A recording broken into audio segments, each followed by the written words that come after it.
Welcome to Two Chicks and a Horror Flick, a weekly horror movie review podcast. I'm Tawny Ray. And I'm Felicia Connor. Subscribe to get new episodes every Wednesday. We dive into trivia, drink a little whiskey, and of course, give our no BS opinions. Join our Discord server or message us on social media to talk all things scary. And if you like the show, consider supporting us on Patreon. You can find all these links on our website, twochicksandahorrorflick.com. Thanks for listening. Now let's get scared. Hey everyone, welcome back to the podcast.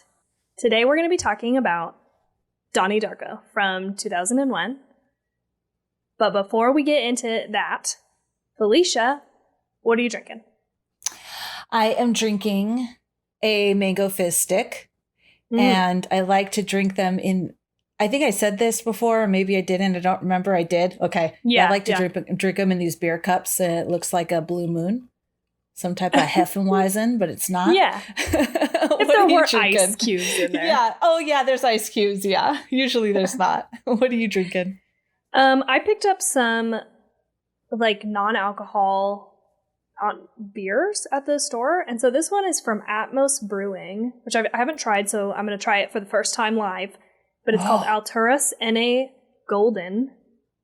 That's a pretty can. It is, and it's actually brewed here, I think, in Idaho. In Haley, Idaho. And they were out of that normal athletic brewing. Because I can't remember if I told you, but the Albertsons right next to our house started carrying those, which I'm like stoked about. Oh no, my little thing doesn't fit on here. I can't close it. I'll just have to like very carefully hold it in here, I guess. Oh, it's good. It's real good. Nice. Yeah. Yeah, this is, I had too many drinks throughout the week because I went to 2 work happy hours. And so. Your job is legit Mad Men. Every time I talk to you, this is what I think of, is I think of Mad Men, and you're just proving me right. Except without, like, the women being degraded, of course. Like, it's not. But with the alcohol and the marketing and all of that sort of thing. Yeah. I guess the fun aspects of Mad Men. It's basically just like that, basically. Anyway, super excited that there's, like, all these non-alcoholic or very low alcohol options. You know what? Me too. I'm just saying. I just feel like shit after I drink. I had some wine the other day. I hadn't drank in a long time. Had some wine and was fine the next day. Like, I didn't feel horrible, but I didn't feel great. Like, my stomach was a little wonky, felt just kind of a little nauseous. But I mean, I was functional and I was fine, but not great. Not as great as I feel when I don't drink, honestly. Right. Anyway, what have you been watching? Got any updates for us? So I'm looking over here because I have it in my Slack. Yes, I watched 2 things and I read something. So I watched, 3 things. Oh, yeah. Wow. We haven't talked in a while. Well, a week. I watched I Just Killed My Dad on Netflix and thought that was very interesting. True crime Netflix documentary. They do real good at those about this boy who just killed his dad, if you didn't get the gist. But there's so much more a part of it. So it was really good. I would suggest that. We also watched 13 Lives, which was really fucking good. It has like Viggo Mortensen. It was directed by Ron Howard, has a bunch of people in it, really great actors. And it is the story about the Tham Luang, and I apologize for any pronunciations, cave rescue, where 12 soccer players, and their coach were trapped in these caves. Oh my gosh, I can't even tell you, like my chest, I don't know. I felt like I might go into a cardiac arrest. I was so tense. The acting was so good. I was just so tense. I had to read what happened before finishing the movie because I had to relieve some of the stress. I just needed to be prepared. So this movie about that, because you see, them going in and trying to rescue, and it's intense. Really good though. I highly recommend it. Okay. We also watched Fractured, which is I was going to say older movie. I don't know when it was made, but with Anthony Hopkins. And that's it. It's like a law thing where he's like, it's sneaky, and at the end you're like, oh fuck yeah. So it was good. Okay. Hopefully that was a good sell on that. But it's called Fractured. And last but not least, so I was reading a romance novel because Tawny inspired me for the romance kick. And I just have to say, where has romance been all my life? I'm like sitting there reading this book, and I feel, well, first I'm sitting there, we're all, reading, watching TV, playing games, and I'm reading this book like, oh, should I not be reading this in the family room? But I think it's really good. And I think I always just saw romance novels, and I think there's a lot of them like this, is just like lame, trashy reads that you could get at the gas station or whatever, not anything substantial. But when they're written really well and it causes you to feel and to blush and to, you know what I mean? It was cool. I really like it. It's a good one. Yeah. It's steamy. Whew. Yeah. I wrote Tawny and I was like, what did I say? I was like, I had to take a break. I was reading it and I had to put it down for a moment. Yeah. Oh, and that's it. I'm still reading The Hunger and making my way through it slowly but surely. And in the meantime, ordered 5 new books. I saw that. I've posted on my social media that I'm excited to read, and I have not started them though. All right. Okay. I did not start them. I'm going to finish these 2 books first. For me, I watched all of the new season of Never Have I Ever, which I fucking love that show. It's so cute. Me too. Did you? Oh, remember I was watching it in the hotel. Yeah, but I wasn't sure if you had watched the whole newest season. Oh, sorry. I haven't watched the whole newest season. No, okay. But I love the show. Yeah. No, it's so good, isn't it? It's like, yeah, it's just fun. It's like a nice, fun, light, feel good. Funny. Yes, Dude, and very funny. Very funny and very witty. Yes, I love it. And so I watched all of that on Friday night instead of watching Donnie Darko. Which I sort of regret. I wish I would have maybe done it sooner, but I just was feeling anxious, and so I didn't want to watch something that I knew was going to like make me feel more anxious or like bad in any kind of way. And I was just like on that train, and I was like, I just gotta binge this whole fucking season. Oh, it's so good. If you haven't watched it and you like that kind of stuff, I highly recommend. It's so good. Mindy Kaling, I think, created it or was a producer on it or something. Yeah, I think all of the above. Okay. Yeah. Did all that. The only other thing of note is we watched Uncharted, the movie. It's on Netflix now. It was all right. Oh, and I watched the first episode of that new show, The Sandman, and it did not grab me. Everybody's like talking about it a bunch and saying how good it is, but I just was like, I don't know. I mean, I only watched 1 episode, so maybe it gets better from there, but not impressed. I see that popping up. I wasn't interested. I actually clicked on it. The remote wasn't clicking, and I was trying to move, and it clicked, and it started. I'm like, no. I didn't want to watch that. Get me out of here. We binged the entire season of The Great Flower. Something with, they have those baking shows, or like glow up, but it has to, or like glow up with the makeup, but it has to do with flowers. And they create these giant sculptures out of flowers. They're pretty impressive. It was pretty. Okay. Yeah. Weird. It's like, just what's the next reality competition thing? You know what I mean? Because we binged and watched all of Best in Blow, which is glass, guys. I wasn't watching a porno station. It was glass blowing. Maybe it's not even called Best that. Maybe blowers. It's called Blow Up, or I don't know. They're Best Blowers. I mean, it's called pretty like Forged in something. No, I don't Forged know. is that's the a different iron thing. one where they make knives and stuff. It's Blow. Right. Which could be Coke. If it's not, as well, I am never letting you live this down. Nope, I'm gonna look it up right now. Well, first of all, they do win Best in Blow. That's who they like when they're saying, like, "All right, who's going to be Best in Blow?" Yeah, Blown Away. Okay, it's Blown Away is what it's called. And look at it when someone wins. Who wins Best in Blow? You do. Okay, so Got it. the little hole.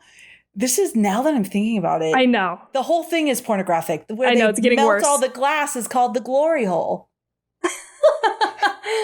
That is funny. So every time she's talking about the lady's like, yeah, well, the glory hole can get, and she's talking about how hot it is and stuff. I'm like, what? What the fuck? But anyways. Change it. Change the name. Yeah. It's cool, though, to see crazy shit they can do with glass. Yeah. But anyway. Best in Blow. I'm glad you didn't just totally make that up. Best in Blow. Someone needs, I mean, I don't know, maybe they did this on purpose, and that is cheeky. Because they blow the glass. You know, they have a hose and they blow it. But Best in Blow, I just, you know. Not after the romance novel I've been reading. Glass is not what comes into my mind. Exactly. Oh, man. All right. Are we ready? Yeah, I'm ready. Let's jump into this movie after I log into my laptop. Okay, so we're talking about Donnie Darko, like I said, from 2001. The writer and director is Richard Kelly, who has not really done anything of note since then. The only other thing that I felt like was of note is The Box from 2009. It's got Cameron Diaz in it, and he was the writer on that. So there's that. Okay, so now for cast. We have Jake Gyllenhaal as Donnie Darko, Holmes Osborne as Eddie Darko, Maggie Gyllenhaal as Elizabeth Darko, Davy Chase as Samantha Darko, and Mary McDonnell as Rose Darko, the mom. James Duvall played Frank, Patrick Swayze played Jim Cunningham, Beth Grant played Kitty Farmer, and Jenna Malone played Gretchen Ross. Oh, and honorable mention, Seth Rogen played Ricky Danforth. Oh, it was so fun. It was so, Steve was watching with me and he goes, oh my God, look. And I'm like, hey. I know, I had that same experience. I was like, is that Seth Rogen right there? Seth Rogen. Okay. So fun. Okay, so the budget was $4.5 million and box office was $7.5 million. But this definitely like flopped. Like, it was not very good. At the box office, it really got its revival once it went out to. It got its revival when it went to theaters in the UK, actually. So that revived it here in the States, and they did like a re-release, like a director's cut DVD re-release. And I think they put it back in theaters, but they had, I think, a limited theatrical release the first time around, and it just wasn't until the DVD, you could get your hands on the DVD and rent it and stuff, that it really got its like big following. So Rotten Tomatoes gives it an 87%, Google users a 91%, and Letterboxd gave it a 4 out of 5. And then I totally forgot / put off doing 2 Minutes with Tawny, so I'm just going to reach Wikipedia thing, and I'm sorry. But I knew it was going to be a hard one to do, and that's why I avoided it. I was like, how am I going to... That makes sense. Yeah, how am I going to consolidate this in a way that, like, makes sense and gives you everything that you need to know? Unless you would like me to read the Wikipedia page. We could throw a curveball in there. Oh. Maybe I do. Well, let me pull it up. Well, okay, go ahead. All right, look at this. Everyone is here for... I make everything a big event. Like everyone's like, oh shit, it's changing. Oh my God. Oh my God. All right. So the plot, is that what you usually read or pull it from? Okay. Yeah. Plot. I have not read this, so I apologize. Yes. I was just going to do the spiel. We're going to spoil the shit out of this movie, so turn back now. If you haven't seen this movie, and it's been a long time, and I'm sure you've heard of it, but I really wish I could experience this for the first time ever. So don't ruin it for yourself. That's all. Yeah, I don't have to do that spiel because you just did it and it was good. You're like, wait, Felicia, do the spiel. And then you did it and it was Oh, phenomenal. I think I said I'm gonna do this. Oh, okay. I'm sorry. I took that from you. All right, here we go. On October 2nd, 1988, troubled teenager Donnie Darko sleepwalks outside, led by a mysterious voice. Once outside, he meets a figure in a monstrous rabbit costume who introduces himself as Frank and tells Donnie precisely that the world will end in 28 days, 6 hours, 42 minutes, and 12 seconds. Donnie wakes up the next morning on the green of a local golf course and returns home to discover a jet engine has crashed into his bedroom. His older sister Elizabeth tells him the FAA investigators do not know its origin. Over the next several days, Donnie continues to have visions of Frank, and his parents Eddie and Rose send him to a psychotherapist, Dr. Thurman. Thurman believes Donnie is detached from reality and that his visions of Frank are a daylight hallucination, which is symptomatic of paranoid schizophrenia. Frank asks Donnie if he believes in time travel, who in turn asks his science teacher, Dr. Kenneth Monitoff. Monitoff gives Donnie The Philosophy of Time Travel, a book written by Roberta Sparrow, a former science teacher at the school who is now a seemingly senile old woman living outside of town. Donnie also starts seeing Gretchen Ross, who has recently moved into town with her mother under a new identity to escape her violent stepfather. Frank begins to influence Donnie's actions through his sleepwalking episodes, including causing him to flood his high school by breaking a water main. Gym teacher Kitty Farmer attributes the act of vandalism to the influence of the short story The Destructors, assigned by dedicated English teacher Karen Pomeroy, who's played by Drew Barrymore. Kitty begins teaching attitude lessons taken from a local motivational speaker, Jim Cunningham, but Donnie rebels against these, leading to friction between Kitty and Rose. Kitty arranges for Cunningham to speak at a school assembly where Donnie insults him. That is incorrect. Insults him. Insults. He later finds Cunningham's wallet and address, and Frank suggests setting his house on fire. Firefighters discover a hoard of child pornography there. Cunningham is arrested, and Kitty, who wishes to testify in his defense because she's an idiot, asks Rose to chaperone their daughter's dance troupe to its trip in Los Angeles. All right, we're almost there. With Rose in Los Angeles and Eddie away for business, Donnie and Elizabeth hold a Halloween costume party to celebrate Elizabeth's acceptance to Harvard. At the party, Gretchen arrives distraught as her mother has gone missing, and she and Donnie make love for the first time. When Donnie realizes that Frank's prophesized end of the world is only hours away, he takes Gretchen and 2 other friends to see Sparrow. Instead of Sparrow, they find 2 high school bullies, Seth and Ricky, Seth and Ricky, who were trying to rob Sparrow's home. Donnie, Seth, and Ricky get into a fight in the road in front of her house, just as Sparrow was returning home. An oncoming car swerves to avoid Sparrow and runs over Gretchen, killing her. The driver turns out to be Elizabeth's boyfriend, Frank Anderson, wearing the same rabbit costume from Donnie's vision. Donnie shoots Frank in the eye and with his father's gun and walks home carrying Gretchen's body. Donnie returns home as a vortex forms over the house. He borrows one of his parents' cars, loads Gretchen's body into it, and drives to a nearby ridge that overlooks town.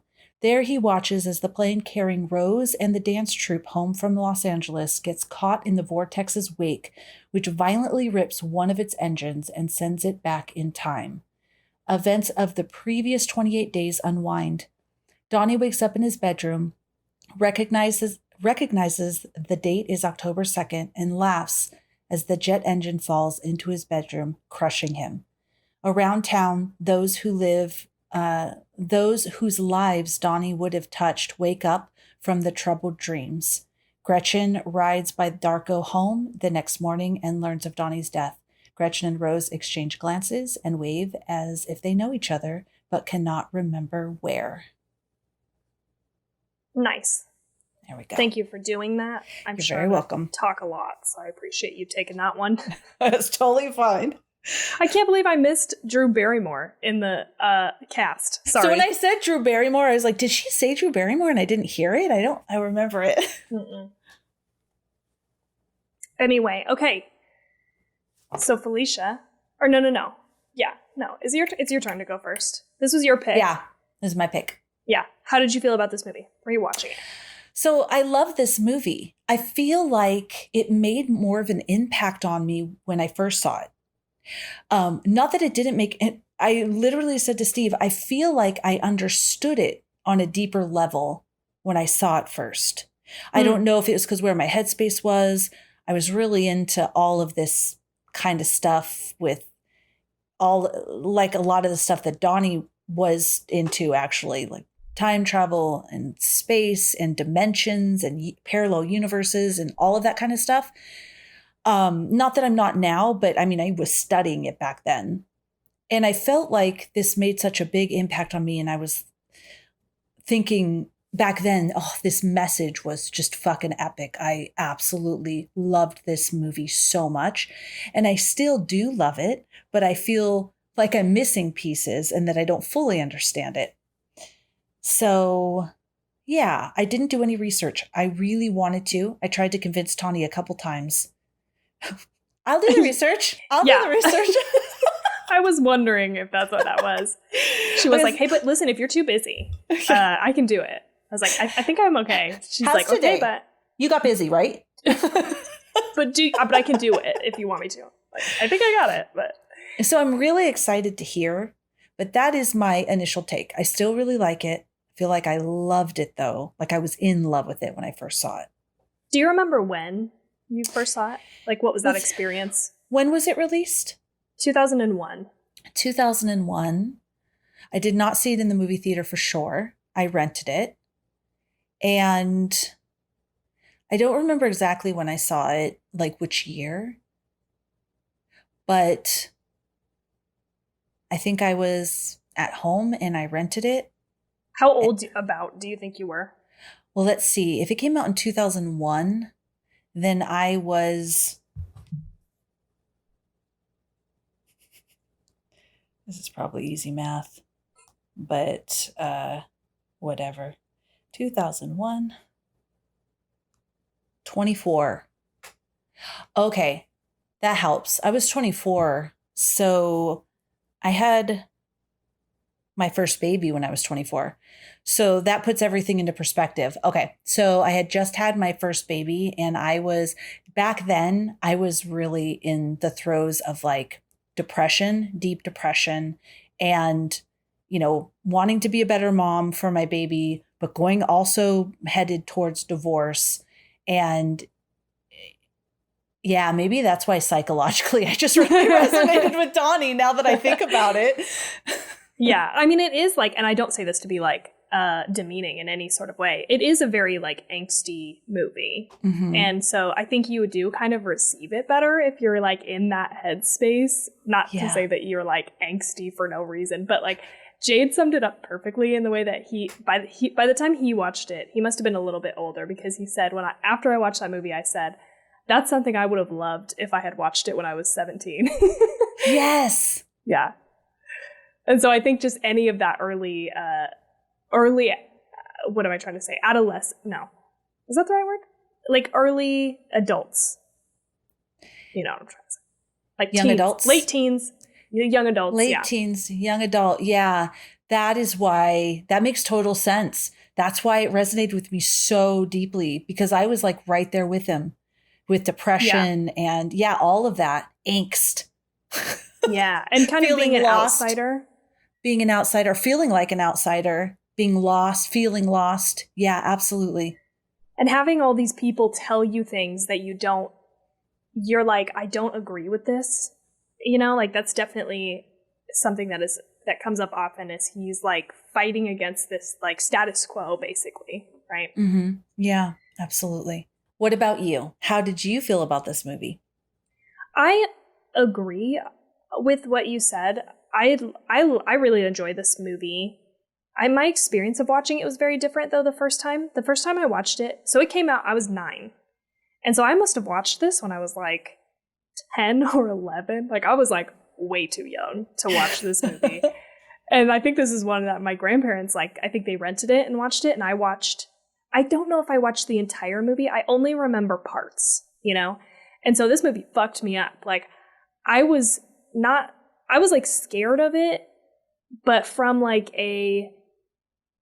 like not just like, oh, that bunny's scary. I was old enough to understand somewhat of the plot, and it just fucked me. It just deeply disturbed me more than anything, you know? So I've always been kind of scared to go back and rewatch it. And I don't know if I've ever gone back and rewatched it in full until now.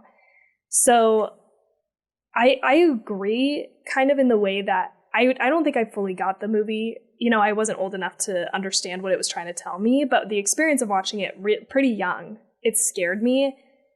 And it left me with this like sense of dread that I think that you don't really get watching it a little bit older, because you understand that this is like just a movie and you can kind of see what they're trying to do, I think, a little closer. But I do think like it is an important movie in the context of like a few things. You know, people love it. It's like a cult classic. It was like a very interesting movie in the way that it got made and how it wasn't and didn't do well. And so it came up after the fact. Like, I think that's really interesting and important. And the like music, the sound design is really, really good. And I have some more notes about that. And so I think it's like it's an important movie from that standpoint. And I watched this video about it that was like, is this deep or dumb? Is Donnie Darko deep or dumb? And I don't know really how I feel about it. It seems like there are some really good ideas there. And then some of it is like a little bit like, you know, like a young person's idea of really deep shit. Again, I think that's why it like resonates maybe in a younger audience more than it does an older audience. But yeah, I really enjoyed it. And I think it is a good movie. And I think it's really experimental feeling when you watch it. And it's because it was this guy's first movie and he was just like kind of throwing shit at the wall. And I like that element of it. Yeah. So I can say Steve watched it with me and he loves this movie. And he would rate this movie a 4.5. Damn, did he also watch it when he was younger? Yes. Okay, so this was a hit. This was a hit for Steve. Yeah, it was a hit. It was a hit. And we both sat there after. And I mentioned that to him, how I feel like I understood it more when I saw it. He's like, yeah, what is the movie saying to us? He's like, is it saying that, you know, life is better without him? Or the world is better without him? And I'm like, but it's not for all the kids who are subject to the child pornography that one dude is doing, right? Or, I mean, her life, it maybe not even, because her mom is still going to go missing. You know what I mean? Like, I mean, she doesn't die, but she also, I mean, maybe life will be better for her because she has a chance, but it's still hard. Like, it's not better for his family. You know, I don't know. Yeah, and we don't know really what is going to happen there. It's possible that in this timeline, she doesn't get found by her ex-husband or something. You know, like, we really don't know. But I agree that I do, even though I hadn't really watched it fully, like, and thought I understood it. I think I had the same experience where I think I'd read about it online and I understood what the thing was until I watched it again this time. And now I had way more questions. Like, I was like, wait a minute. And I was like trying really hard to understand. So I think I have all the puzzle pieces for you, at least most of them. Cool. Some of the stuff is like, it's just not going to be explained and you just have to like, you know, suspend your disbelief a little bit. But like, I dove into the actual like lore of the movie itself and in the book, you know, that the woman writes, The Philosophy of Time Travel. So I think I have answers for you, which I'm excited. You know, way back when, I wish I would have journaled about this because I do distinctly remember walking away from it thinking I got it. Yes, this message. I get it. Yes. But I didn't journal about it and I don't remember what like, I thought specifically. About it. Nope. Yeah. I don't remember. You know what's interesting is I watched a documentary about the making of, well, it was kind of just like the process of this movie and how it got made. And I think it's called like, oh fuck, I'm gonna fuck up this name because I never know how to say it. Do Ex Machina. Deuce? Dose? I don't know. Oh, I don't either. Deus? No, I think it's Deus. Deus Ex Machina is what the thing is called. Oh, okay. The little like documentary thing. And in it, they interview the guy who plays Frank, and he says that he read the script like 6 times and came into audition, and he was like, I looked at those people and I was like, I get it. I get this script. He was like, I don't know if I did get it, but I thought I had it in that moment. And so I thought that was funny. Okay, so I'll just kick it off with just my first miscellaneous thing is Drew Barrymore was actually a part of the reason why this movie even got off the ground. So she had gotten a hold of the script somehow, and she and her partner, I can't remember the other woman's name, but they owned the production company Flower Films, and so they like went and met with her on the set of Charlie's Angels, which is interesting to me. And they like met in her trailer and talked to her about it, and they agreed that they would produce the film for $4.5 million, and that Barrymore would play Miss Pomeroy. Kelly says that if Barrymore hadn't stepped in, the movie would have either gone straight to video or cable television via Stars. Oh, despite all those other big actors, huh? Well, that was after the fact. There were like many, I think there were like, and I'm not going to remember the specifics, but there were many like kind of iterations. Like the first person who got attached to the script was, I think his name is Jason Schwartzman, who was in Rushmore. And people were like on the Schwartzman train in the moment. And he signed on to actually, I think, play Donnie. And so as soon as that happened, people were like, oh, this is great. This is a great script. Everybody got really excited about it. And so it got like, you know, wind beneath its wings at that point. But then he dropped out. He like had a scheduling conflict or something and couldn't do it. So they lost steam. But then Drew Barrymore ended up seeing it. There were like a lot of these little moments like this that helped along this movie. Because then, so Drew Barrymore signs on, right? That's helpful. They get all these like, you know, bigger name stars. The woman who plays the psychiatrist, she was like retired from acting. So they went, somehow she also got the script, and they went and talked to her, and they were like trying to talk her into being in the movie. And she was like, I thought you were coming here so I could talk you into me being in the movie. So that was like one of those that they were just like, we're in. Like it seemed like everybody who read the script was like, this is a really great script. We're totally in for this concept. And then there was like they brought it to Sundance, and it fucking tanked at Sundance. Like people did not like it. They didn't make a deal right away, and they said like at that point, if you got through the festival and you didn't have a deal by like the end of the festival, like you were dead in the water basically. So they couldn't make that up, and they just like lost steam again for like another, I don't know, year or something. And then finally somebody else picked it up, and Christopher Nolan of all people, they did like a screening with some people at a distribution house, and Christopher Nolan happened to be there with his wife, and they went and asked him, and he was like, you need to buy that fucking movie. So there's like these little individual people along the way that just helped this movie get made, that believed in it enough to just say like, yes, I'll produce that, or like, yes, you should run this movie. He had like no notes, I guess. Christopher Nolan took a look at this movie and said like, I might change the title cards, but that's it. I wouldn't change it, you know, beyond that. Just buy this movie, basically, to distribute it. So I thought that was really interesting. It seems like it was a very long process, and that documentary, if you're interested in that, explains a lot of that type of stuff that they had to go through. Very cool. Sorry, I don't have anything to say about that. That's okay. That was really interesting, though. I liked it. It was meant to be. It was meant to be. Yeah, I think the next... so I'll just go here next. Okay. The director's cut, because that's kind of part of this is... After I had already mentioned they did a limited theatrical release, and it wasn't very popular, and then it got another gust right from debuting in the UK, and then they wanted a director's cut. So they went back and did a director's cut, released it on DVD, and it's like a lot. It explains a lot more.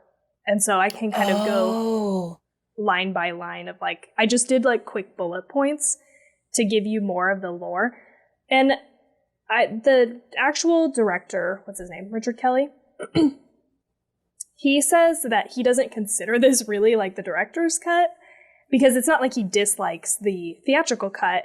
He just sees this as an alternate cut, which I think is interesting. And most people, I think, prefer the theatrical cut because it's just a little tightened up. But you do it, but you know, there's like what am I trying to say? There's a divide. Some people, I think, like to have things explained to them, and some people don't. So if you're somebody who doesn't, and you like the process of questioning and thinking about what this is trying to say or do, the theatrical cut is for you. And if you'd like things to be a little bit more spelled out, I think the director's cut is for you. That makes sense. So. Yeah, that makes sense. And I feel like it depends with me. I feel like in this movie, I would want the director's cut because I do want to know more. And there are pieces I wish was explained to me more. I'm so interested you bring that up. I felt, I remember feeling when I was watching it, this cut feels weird. Like they do something and then it's the next scene. And I'm expecting maybe there's going to be a little bit more there. Or he asked this question and says this thing. And then, okay, now we're at the school and now we're doing something different. I'm like, but wait, but why? But why? I don't like things being spelled out to me because I love questioning. I love turning it off and then having a long conversation. But I also like to be able to have enough to come to some conclusions on my own. Right. Yeah. So let me tell you some things that you learn in the director's cut that will maybe clear some shit up for you. So I'm going to start with the bullet points that are revealed to you in the book. So you actually they show you like snippets of the book writing in there. And so that tells you that a tangent universe is created when the fourth dimension becomes corrupted and an artifact, which is a metal object, is the first sign that it's been created. In this case, it is the plane engine. But in the book, she says like it can be a metal arrowhead or like a sword. And those are like examples that she gives later. And these portals just open up randomly? I think the idea is that there's something that causes it, but we don't know why. We don't know what it is or what it could be, and we never learn in the movie. And I don't think there's really anything in the book about it. Okay. Yeah. The second thing is the tangent universe is highly unstable and will only sustain for a handful of weeks. It will eventually collapse on itself, forming a black hole that will destroy the primary universe unless things are put right. Oh, I just got cold chills. So, in this movie, what we see, for the entirety of the movie, is the tangent universe. Yes. We don't get to see the primary universe because that happens after the movie ends, and he fixes the timeline basically. I got cold chills. That seems really super fucking important. I mean, I guess like some real cerebral, smart ass motherfucking people out there is like, yeah, I thought it was kind of apparent in the theatrical release. That is so cool. I wish that was explained at some point. I know. I had to watch actually like several videos. And even now, like I think we have a better grasp on time travel movies than we did at that point. Because now I feel like it's been sort of thrust into the like pop culture lexicon. Like now with Loki, that show, and other movies that do this, Looper, even Harry Potter had like a time thing. And so it's like, I think we're all kind of now more familiar with this terminology and stuff than we were back then. And back then, I'm sure it was just like a serious mindfuck. So there is like some people have like a theory that it's a time loop, but I was like reading and listening to some stuff that's like, it's not a loop situation. It's a divergent timeline. Like this thing, him not getting killed by that jet engine caused the tangent universe, which is just an offshoot of the primary one, and that needs to be corrected to return to the primary. So hopefully that makes sense. Yeah, that makes sense.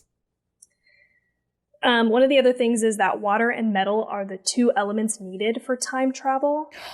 Oh, okay. So the metal artifact is the artifact must be something metal, but water is somehow needed. And I'm not exactly sure of the, specifics here, but that's why there's a lot of like water imagery, especially when he like kind of dreams of stuff.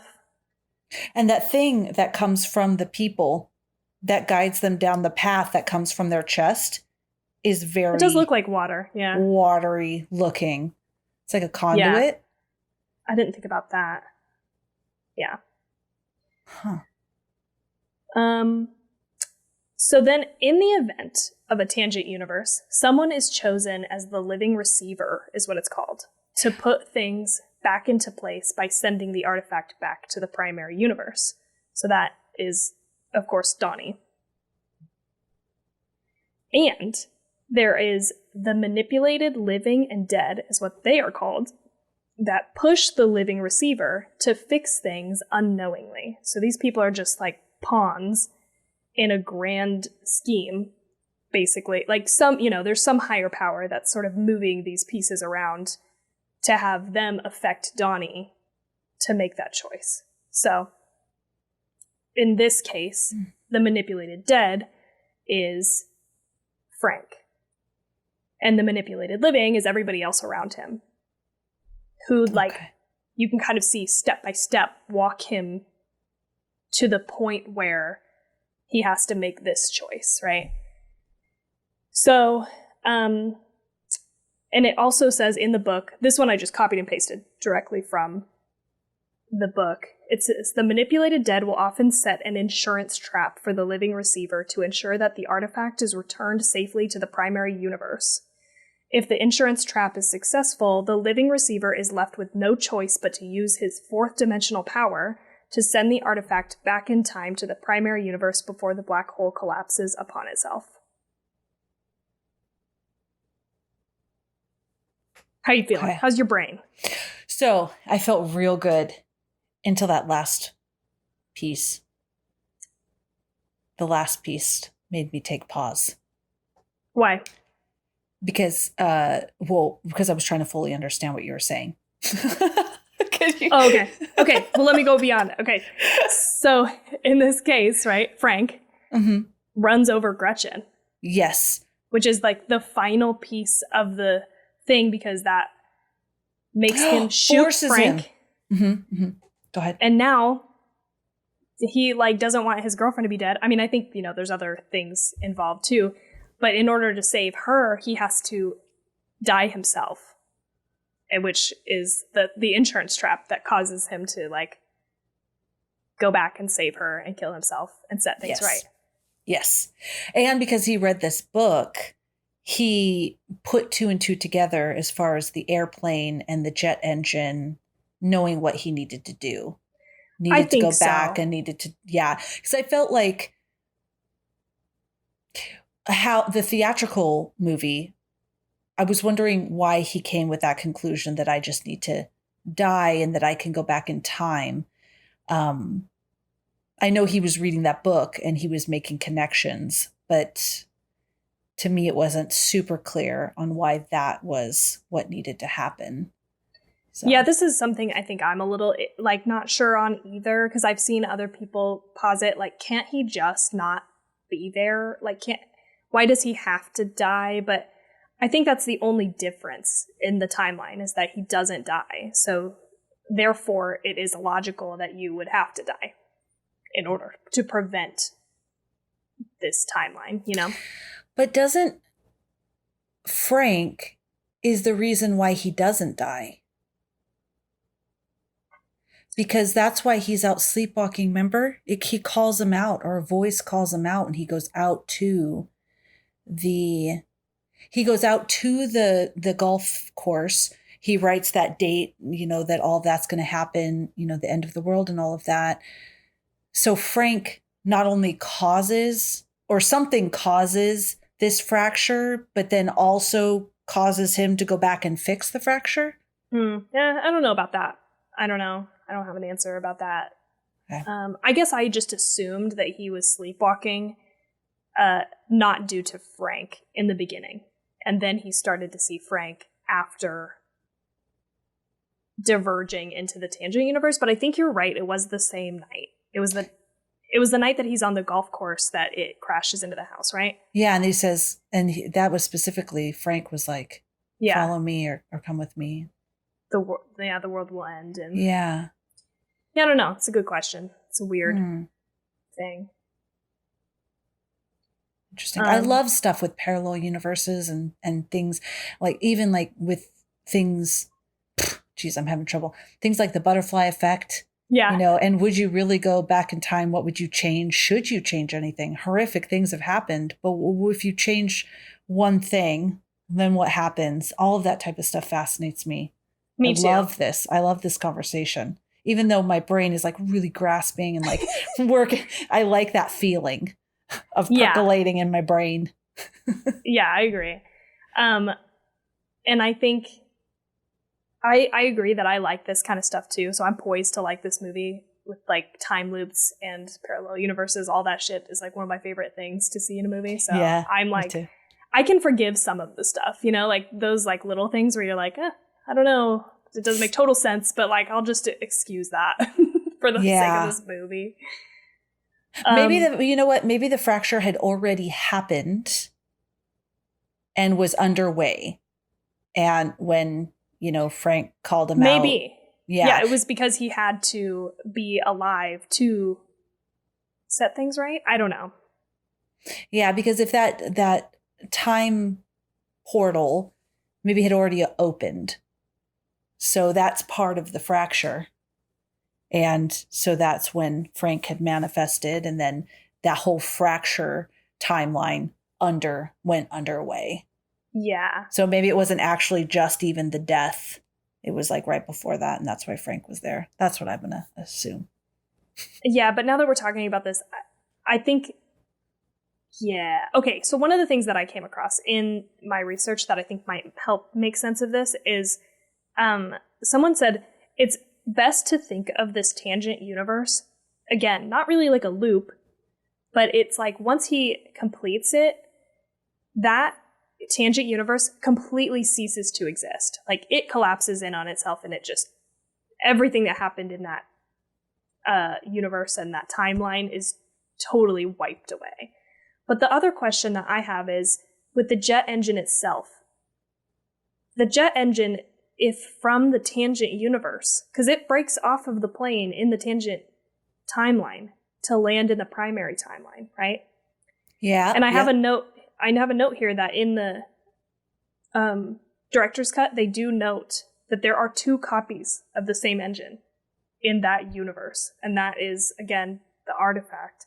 Maybe the artifact itself can exist in a universe. I just assumed because it was a copy, that's the thing that kind of causes the tangent universe, because you can't have 2 of the same in one universe, even if it's, in this case, maybe an inanimate object.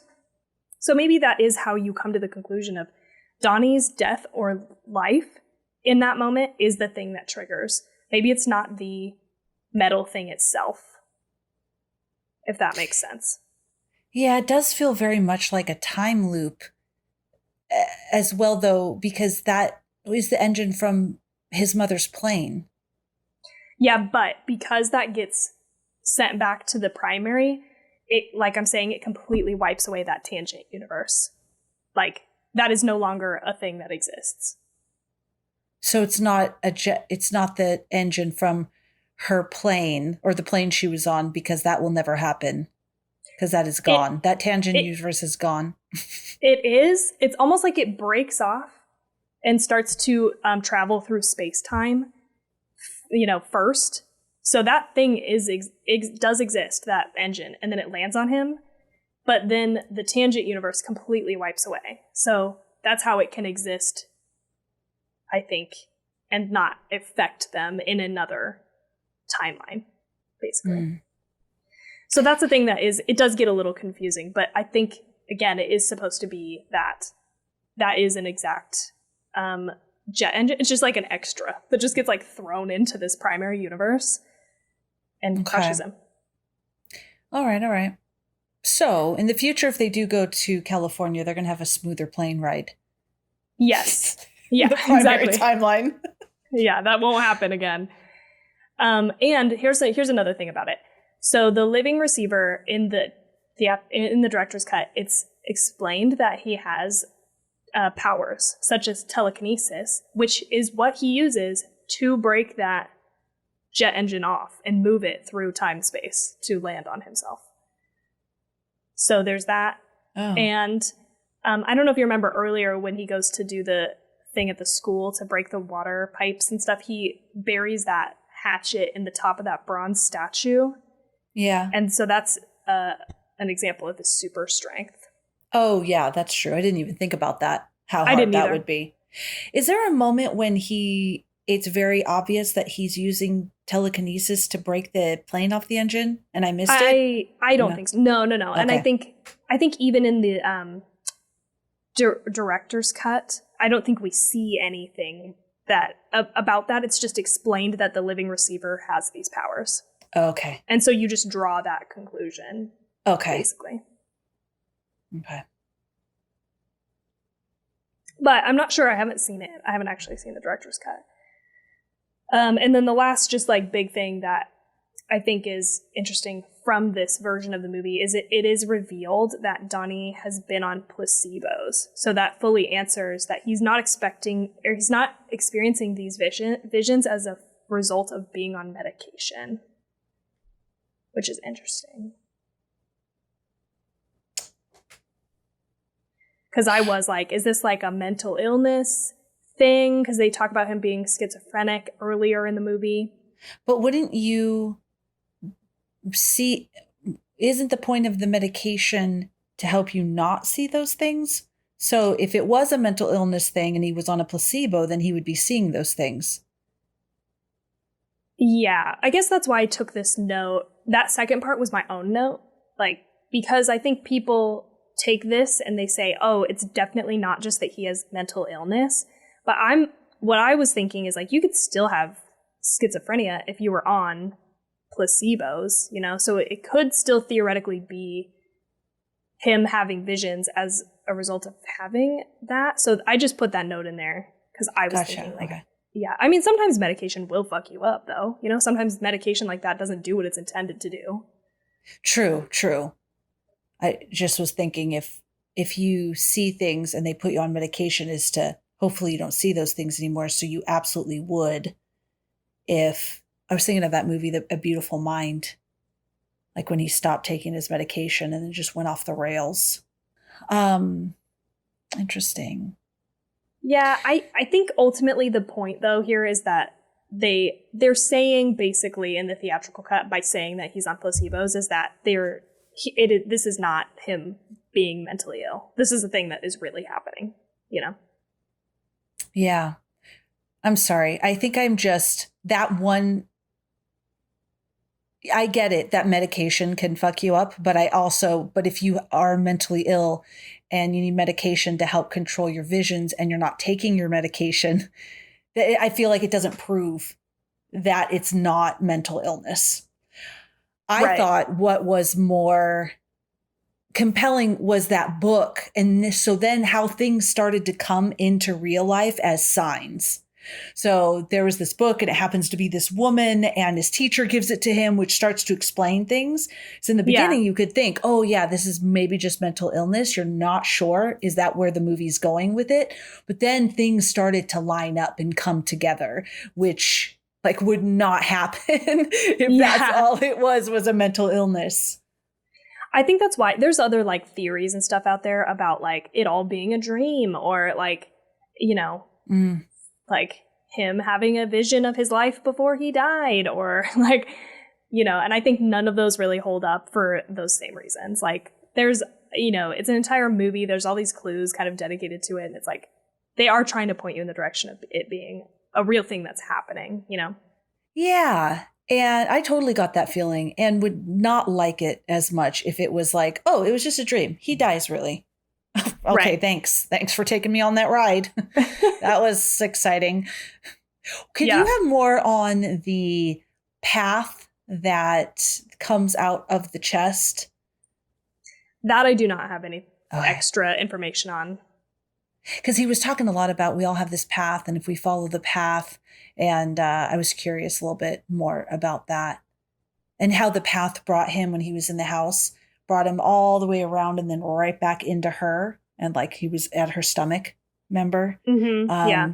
The path brought him back to her, which makes kind of sense with what you're talking about, as far as that was the insurance policy of Yeah. making him go do what he did to correct the fracture.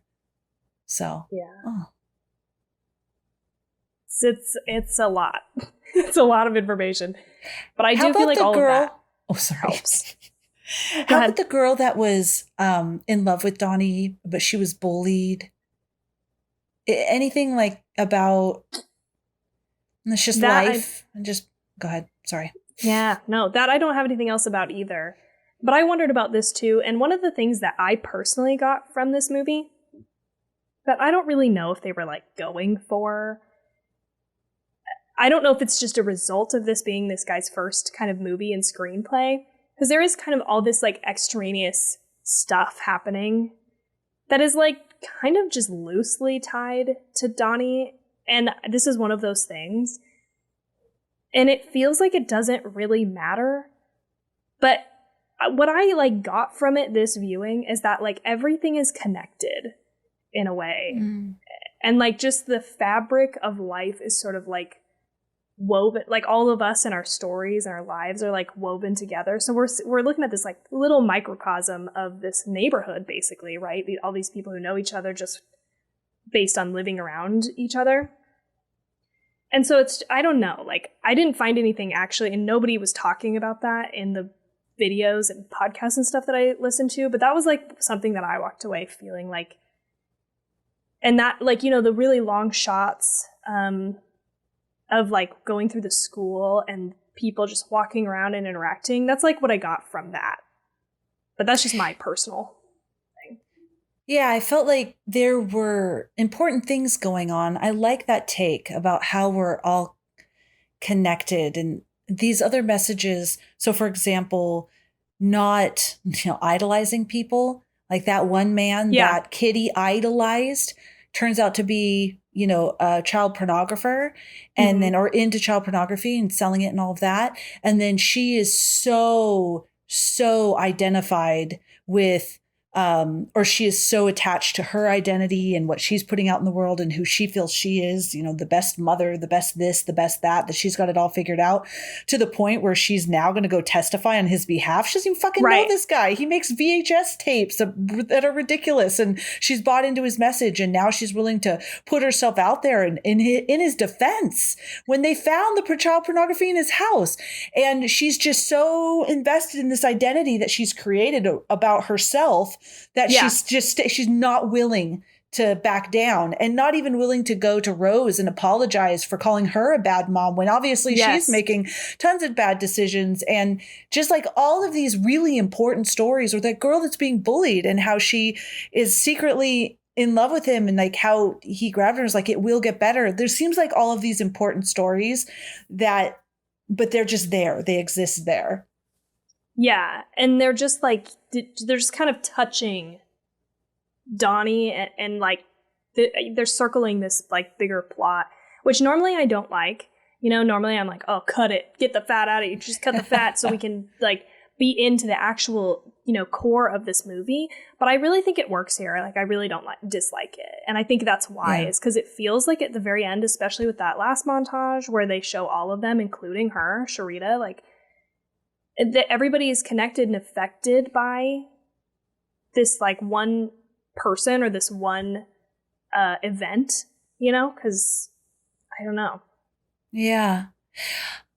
It's also very sad. Well, we lose Donnie, but also everything that happened within the fracture was, it was good in my opinion, besides Gretchen was her name, right? Yeah. Besides her dying and obviously Frank getting shot in the eye. He was just going to a Halloween party. Besides those two events, I feel like all the other stuff was actually good, because I feel Kitty had to face herself and her self-righteous and attitude and what she felt about herself. That child pornographer was exposed. I feel like, those bullies were put in their place. I feel like a lot of good stuff happened in that fractured world that now no longer happened. Yeah, it's totally void, right? Yeah. Which I liked, though, because it just goes to show that there's no, like, right or wrong.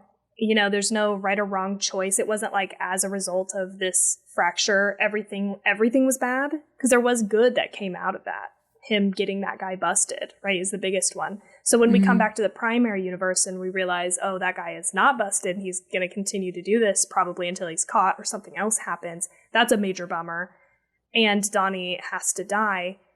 But it's just like, that is just life. Like, there's good and bad in all situations. And I think it kind of comes back to that conversation where she forces them to go up and put stuff on the scale of fear and love. And he's like, you can't just put things into two big buckets, which is something that you and I talk a lot about, is like, there's a lot of gray and nuance in life and 100%. Things. You can't just bucket black and white, good and evil, fear and love. And so I think that's like part of it is like, there's good and bad in all situations, all choices.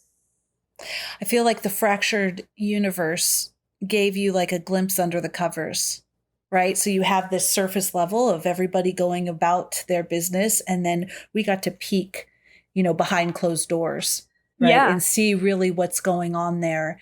And I mean, I thought it was really fascinating too with Patrick Swayze's character with the child pornography. When they show in the current time, he is like really depressed and crying and suffering, like you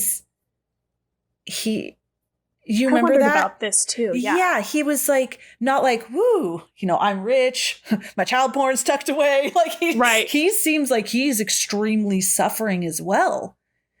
Yeah, and I couldn't really figure out what that was supposed to mean, like, because as we are doing this montage of people, it seems like they're kind of remembering, they're having like a deja vu moment where they're kind of like, it seems like they kind of remember this. Oh yeah, Frank goes like universe. This to his eye. Right.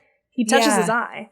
Yeah. And so you're kind of like, I couldn't tell if it was that they were trying to portray that this guy is really disturbed and he knows it and he's like upset about what he's doing, or if it was like he's remembering like the getting caught.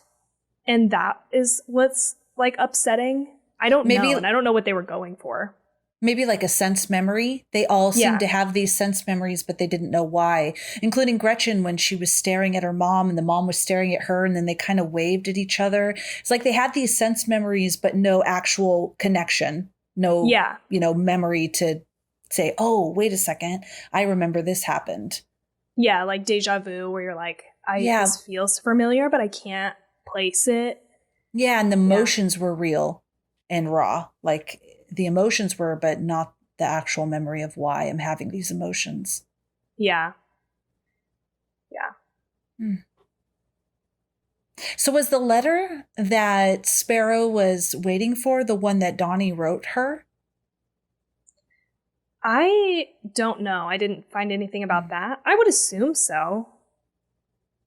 But then, so she knew all of this was going to happen? Okay, so I have a theory. I have a different theory that may tie into this.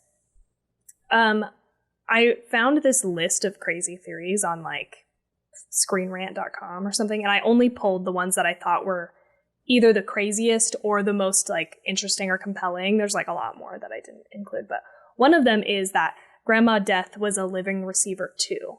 So this theory suggests that just like Donnie Darko, Grandma Death was a living receiver too, but unlike Donnie, Grandma Death survived after saving the universe. This theory explains a lot of the mystery surrounding the character, as her survival in the Tangent universe might not have led to her death, but it could be what led to her losing her mind. And it also explains how she wrote the book to specific pages of which can even be read in the director's cut of the movie. We knew that. So maybe that has something to do with it, is she had some sort of like information that this would come up at some point. Okay, and she was just waiting for it. Yeah, but I don't know. For sure. Yeah, unless she was, because of who she was, maybe she was a living receiver, she did know the portal was open and was able to draw conclusions that it was that thing that fell on Donnie. She seemed really out of it, though. Yeah, like, she did. Not even able to communicate. Yeah, and she also plays a part in the way that she's what causes them to veer off the road and hit Gretchen, too. So that could be just it could be as simple as that, you know? Yeah. I like it. There's a lot. There's a lot to this movie. Yeah. It was a lot of fun thinking about this and talking. Thank you so much. I feel so satisfied. Because so much good. Like things that you brought up gave me cold chills. And I was like, oh, okay. So that brings some things together for me. And which makes it, for the things that aren't together for me, okay. Like, right. It's totally, it's fine that I don't know this or what they meant by this or what they did by this. I can kind of think about what it might be and have conversations around it. But the big core thing is in place for me, which helps a lot. Good. Yeah, the broad strokes of the movie. Yeah. Yes. Should we just continue down this path? You want to hear my other weird theories? Yeah, sure. Okay. So the next one I wrote down is Donnie is a representation of Christ, which I thought you would like specifically. Says, the theory explains that Donnie Darko is a Christ-like figure as he sacrifices himself to save everyone around him. The theory also claims that Frank the bunny is God himself, as he is the one who convinces Donnie to do the things he does. This said, and I'm not gonna, this was not for me, the jaw-dropping part of this theory is that bunnies are a symbol of Easter, the day on which Christ rises from the dead. Oh, yeah. But I watched that documentary and I happen to know that Richard Kelly was like, I don't know why a bunny. I just thought of it because of Watership Down. So I know that was not a conscious choice. Okay, good. But I thought it was interesting. No, that is interesting. Okay, here's my most crazy one. Are you ready? It's, again, not mine. It's a prequel to The Matrix.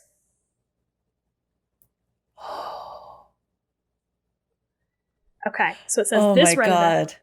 That's cool. I mean, just to even start beginning to think about that, and that's amazing. Go ahead. Yeah, it says this Redditor unleashes one of the most creative fan theories ever, and though there's no way it's true, it's a lot of fun to imagine. The theory goes that Donnie Darko is the previous iteration of the one before Neo. They actually back up their argument well, as both Donnie and Neo's powers are almost completely aligned. But following that, everything becomes a little bit more of a stretch, as it explains that Frank is a human plugged into the Matrix, Grandma Death is a program like the Oracle, and Gretchen is Trinity, which I thought Gretchen kind of does look like Trinity a little bit. So I'll buy that. But I don't think any of these are true. They're just fun. That is fun, though. And if we were to find out, yes, actually, that's exactly what it is. Oh, we need a whole nother episode just to break that down. Okay, one of the things I wanted to make sure to talk about is the soundtrack. Like I mentioned, the sound design and soundtrack to this movie is like really fucking good and iconic. Yeah. So some trivia about this is some of the songs were substitutes for other songs which they wanted, but they were denied the rights to because, again, they had a really small budget, and they even had it written into their contract that they were going to pay I don't know how to say this. In excess, yeah, that's how you say it. For one of their songs, they couldn't pay anybody more than what they paid them for their song. That was like part of the deal. So the dance performance was originally they shot it to West End Girls by the Pet Shop Boys, but in post they couldn't actually end up using that, so they switched it to Duran Duran's Notorious, which I thought they did really well. I did not notice. I didn't notice that either.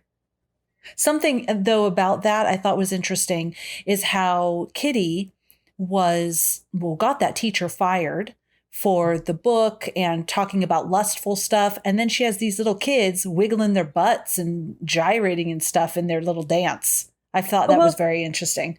Totally. And that whole thing is very weird, that she does feel the need to like go on a, you know, crusade for this guy. Like, wouldn't it make you rethink everything that you're doing? Wouldn't you be like, ew, that's gross. Now I don't want my daughter to go and dance in these like whatever semifinals. Like, I feel gross and I don't want to do this. Yeah, it's weird. And very hypocritical of her, like top level, because she is very much like, what kind of filth are you giving these kids? Ugh. But I'm going to have these kids, you know, doing this little sexy dance. Yeah, but even more than that, I'm going to go defend this fucking guy. Yeah. Who was caught with child pornography anyway. Crazy. And then, so what I was going to say also is that U2's MLK was originally used in the final scene, but they were like, yeah, this isn't really like super appropriate because it is talking about Martin Luther King.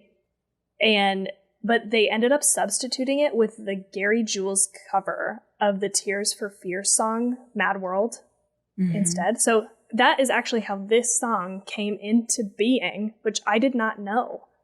Oh. I thought this was something that existed, and maybe I'm wrong, but I think in the documentary thing that I watched, he talked about like, yeah, we just recorded it right then and there. Like, I called up Gary Jules and I played the piano part. The guy who actually did the sound design, I don't remember his name, I'm sorry, but he was like, yeah, we just recorded it right there. And then that song like went #1 in Christmas of 2003, and now it's so popular, it's like a popular song by itself without the movie. Yeah, that is so cool. I did not know that at all. That was my best piece of trivia this time. I told Jay that was cool. I was like, let me tell you something that's going to blow your mind. But I thought that was really cool. But the rest of the songs were so like, they were so perfect, and they're cut to the tone, and like it's just phenomenal. That was my one big note from my own viewing this time, was like, man, this fucking soundtrack is iconic and so well put together. And I think that's one of the things people don't like about the director's cut, is that the music cues are different. Like, they kind of like moved stuff around in that edit, and I don't think people like that. They like the way it is in the theatrical cut with the music. So yeah, I did say right in the middle of watching this, wow, this soundtrack is great. Steve was like, yeah. Nothing compares. I think one of the best, people are going to hate me for this, the best like soundtrack ever is the Stranger Things stuff. Oh, all of it. Dude, the way they pieced everything together was just, oh, especially in this last season. Oh, goosebumps. Just fucking perfect. That's perfect. Yeah. Amazingly well done. Anyway, sorry guys. When I think of music, I think that was such an impact because I actually recognized it. I was like, wow, everything just did drop, and you're getting cold chills. You're like, this is insane. Yeah, totally. I think also in this movie though, like one of the songs did have something to do with like timelines or something, which I didn't immediately pick up. And then I was like, oh, that's really clever that they included that. So I didn't pick it up. That is very, very clever. Yeah. I bet there's more stuff like that if we go back and like listen more closely. Okay, let's see what else. These are my own notes that I took.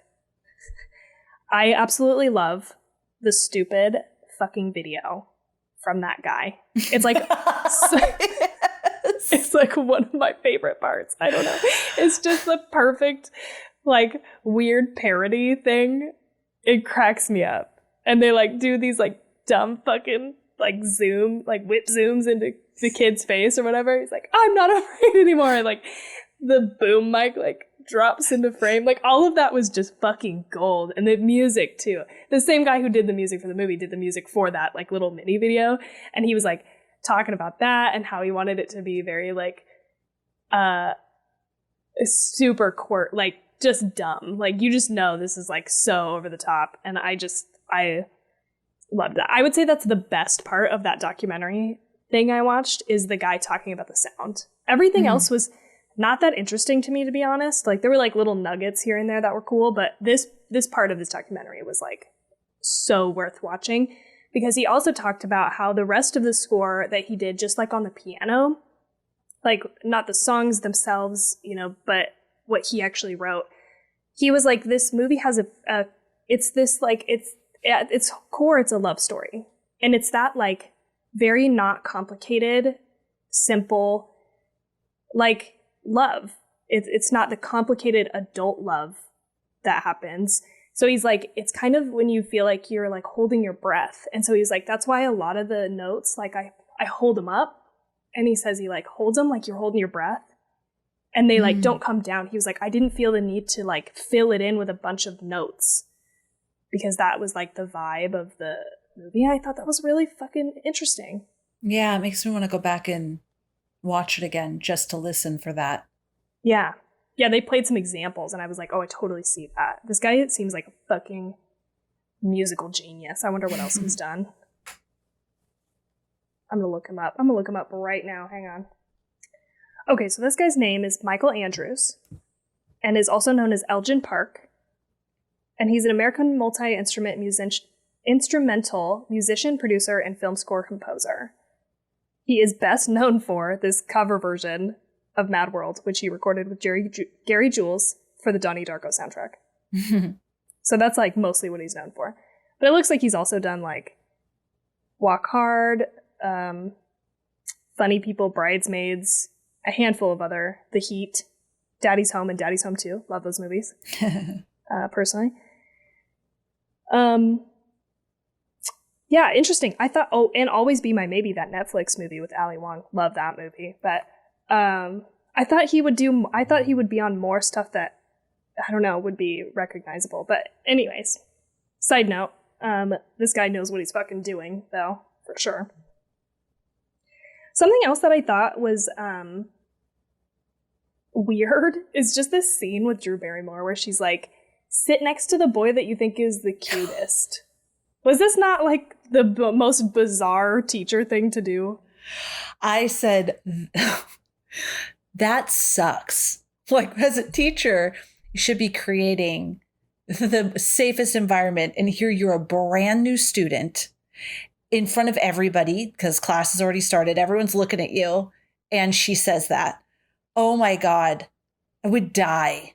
I know. I would be like, oh God. Me as a 31-year-old woman, I'd be like, that's inappropriate, and I'm leaving. Yeah. Mortified. It was, I can't say the acting was not impeccable. Yeah. There were lots of moments and reactions and things where you're like, but I think the curious nature of the movie made it not so bad. It almost like it fit, if that makes sense. I don't know. It didn't bother me at all. It almost like fit within this curious, bizarre movie. I see what you're saying. I was also a little like iffy. I'm like on the fence about Jake Gyllenhaal throughout the entire movie. I'm like, okay, I did not like this whole thing where he looks up like this with that smile and he's looking up. Can you fucking stop doing that? It's not creepy. It's fucking dumb. I know. I was thinking the same thing. I was like, stop doing this. I hate it. I hate it. The first time is fine. Stop now. You're making me uncomfortable. I don't like it. Can someone tell him, please stop, Jake? Stop doing that. Stop. Stop. Yeah, I was not a fan of that. And like, I feel like some moments he does a really good job, and then other moments I'm like that. Or like when he's like laughing and stuff, I felt like, oh, I don't know about this. But I think that also might be the tone of the movie. I think some things don't fit for me. Like you're saying, some things feel a little too light sometimes in this very dark and serious movie, and I don't like that because it feels confused. But I also, at the end of the movie, feel like, well, this is a fucking odd movie. And like I said, there's a lot of experimental stuff in here, especially with the camera work. You know, you've got like these weird whip pans and turning cameras and very long, you know, shots in the hallways. Like, it's basically a music video. And so I am willing to just be okay with it because the entire movie feels that way. I agree. But But I agree with you. I think some of the acting, I was like, okay. Not great. It was Maggie Gyllenhaal's first film feature, though. Oh, I thought she did great. I did too. I think she did, out of everybody, did a pretty damn good job. Me too. Yeah. I love her. I also like Jake, and I love Drew, and all of these people. Maggie, I thought she was on point. I believed her reactions. I believed her lines. I believed her as a character 100%. Yeah. I'm trying to think of who else was like a little dicey. Drew Barrymore. Okay, yeah. I feel like some of her stuff was weird. But I also feel like the mom was like not a great actress. And maybe it was just that she wasn't given a lot of emotion a lot of the time. But I think she's like really famous and supposed to be like a really good actor. But I just was like, I wasn't feeling her. Yeah, the psychologist too. The psychiatrist. Oh, yeah. Yeah. Just some of her lines, some of the things she asked, just her tone. But again, it was almost like their bizarre way of acting was intentional. Even though I don't think it was, but it fit. Yeah, but you're like, okay, I can get on board with this in this movie. Yeah. Yeah. Agreed. And then I also just wanted to say other movies that this like weirdly reminded me of is Don't Look Under the Bed, which is a fucking Disney Channel movie from the like early 2000s. And it's kind of similar to this in tone in the way that like weird things happen and then this main character wakes up and sees the like ramifications of it. So like after he goes to the school and fucks up the water pipes and all of that is like painted as very like strange and weird, and it reminded me of this movie, Don't Look Under the Bed. I've never seen that. It's the same vibe. It scared the shit. It was a scary fucking movie to watch when you were a young kid. Like it was one of the scariest Disney Channel movies I had seen up until that point. Now, if you go back and watch it, I think I've even tried to watch a couple clips of it, and it is obnoxious. Like it is overacted like a motherfucker. It's way too much. So if you didn't watch it when you were a kid, don't go back and watch it now. But if you watched it, you know what I'm talking about, and you know it was fucking scary. And it also reminded me of Blue Velvet, which is a David Lynch movie, and it also reminded me of The Butterfly Effect for the like plot reasons. I haven't seen that movie in 100 years. But Blue Velvet also kind of takes place in like a suburban, and there's kind of this like seedy underbelly situation happening. So I don't know. It was like a weird mix of those movies. I don't really like Blue Velvet as a movie, but I end up talking with Justin about it a lot. So I think about it a lot. But I liked this, but I think that's why I was okay with it feeling chaotic and weird, is just because it reminds me of these movies in a good way, that it came together in an interesting way. Nice. Yeah.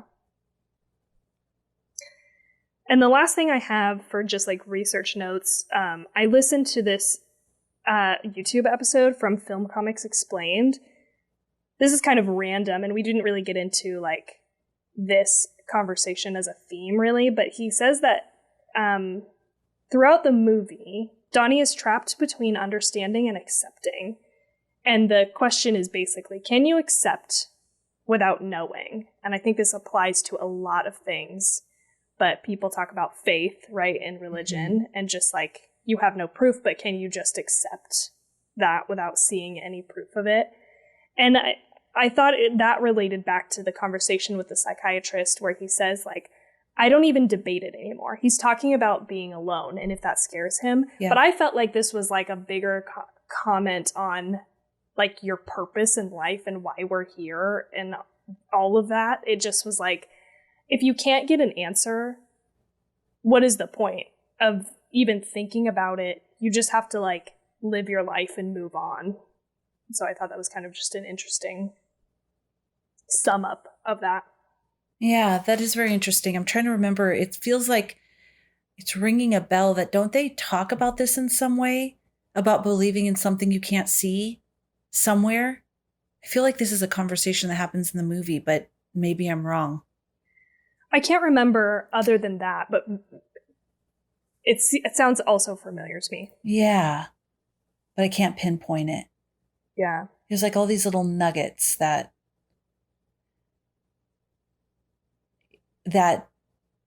yeah, I'm just trying to piece together and give them their meaning and why they were placed there. That's interesting.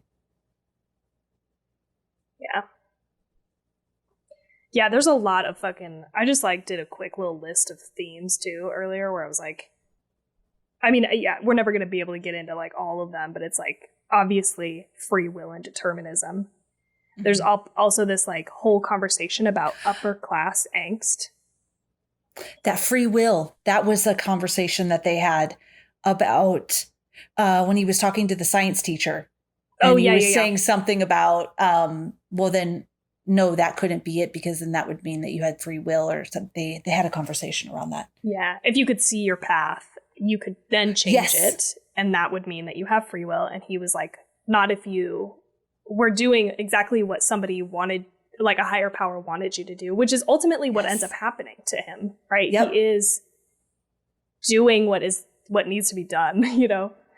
Even when he tries to fight it, ultimately, he doesn't have the free will, ultimately. Right. Interesting.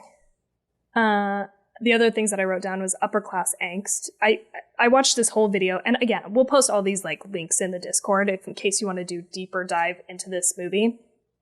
But they talked about this being the strongest theme in this movie, and you know, just the conformity and how Donnie is fighting against that conformity and asking questions and like bucking the status quo, basically, of what's happening.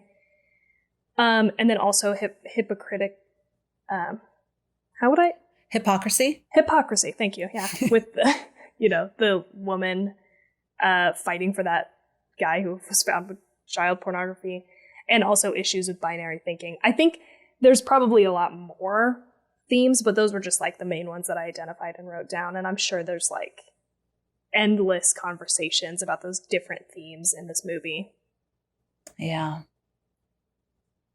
We mostly just talked about the mechanics of the in-movie lore, you know? Yeah, we talked a bit about, though, especially with Kitty, you know, her attachment to our identity and, just not being willing. She's going around telling everybody else what terrible parents they are. So she's not willing at all to look in the mirror and acknowledge maybe the ways that she might be missing the mark. Even though she literally tells her, like, you go home and look in the mirror. Yes. To Donnie Darko's mom. Yes. Yeah. Funny. Oh. Anyway, that was a big one. You did not disappoint. You did not disappoint. I really wanted to do research and I was going to, and then I'm like, and then the weekend just got away with us anyway, so I didn't end up doing it. And I'm like, that's okay. Tawny's going to bring it. But then maybe that made me real quiet because I was literally just listening to everything that you had to say. That's okay. I had a lot to go through here. So good stuff. Real good stuff. Okay. You ready to rate it? Do you want to go first? Yeah. Sure. I'm between two big tugs of 4.25 or 4.5. Okay. So I'm going like back and forth and uncomfortably going back and forth. I looked at all my other scores and I just really like this movie and I loved the conversation around it. So I'm just going to do 4.5. I'm going to say a 4.5 because I had a really good experience in the beginning too. I think it has a lot to offer. It's really curious. I enjoyed it. I would watch it again.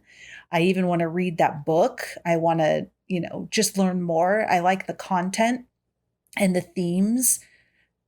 So I'm going to give it a 4.5. Okay. All right. Now you're making me question. Because, no, I think I feel good about mine. I think I'm going to go 4 on mine. Which is pretty high, I think, for me. Like, I gave that to Silence of the Lambs and Swallow earlier this year. I think I liked it on that same level. I do think that, like, once you watch it again a second time and you really start to, like, sit down and analyze and think about this movie, I don't know that it's, like, as deep as you first think it is. You know what I mean? Like, I think the first time you watch it, you're like, holy shit, that was an amazing movie. It was incredible. it was trying to say so much. And then I think you really kind of start to dig in a little bit and you realize like it wasn't that deep, but there are some really interesting and good themes in the movie. Like, I'm not denying that it's a great movie, and I actually almost like it because of that, you know? Mm-hmm.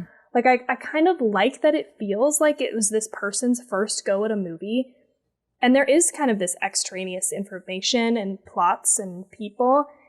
It feels like somehow more real, more tangible than I think if it wasn't. If it was a little bit more polished. Does that make sense? Yeah. And I think this is one of those movies where I kind of almost even more than the movie itself enjoy the conversation and the theories and the talking and the mythos around it even more.